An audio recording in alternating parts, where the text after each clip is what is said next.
The studio lights blazed, the cameras rolled, and the audience hushed with anticipation.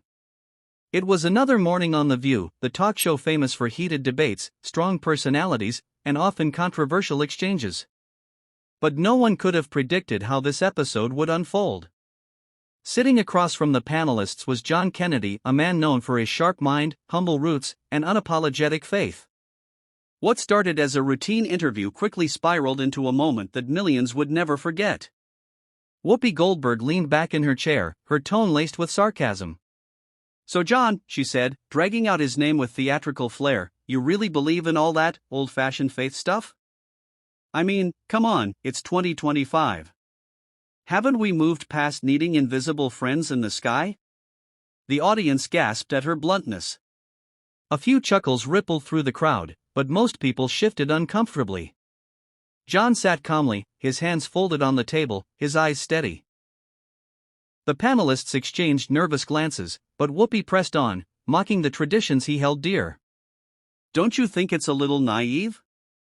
A man like you, educated, accomplished, still clinging to fairy tales?"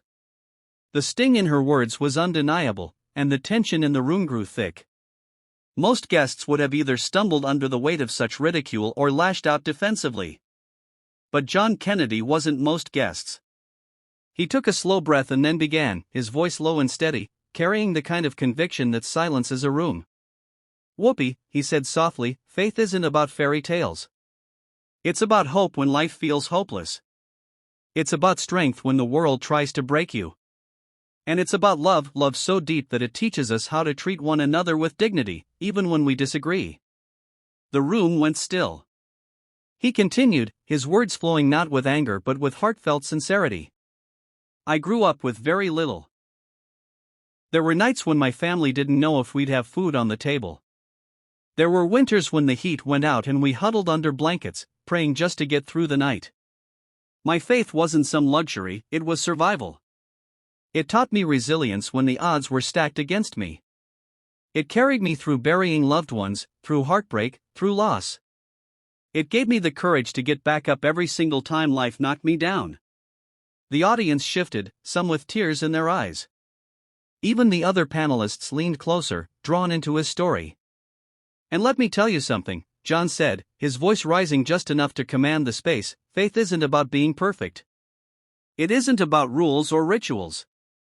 It's about a compass in a world that constantly tries to spin you in circles. It's about believing there's a greater purpose, even when we can't see it. And whether you believe in God or not, all of us cling to something bigger than ourselves.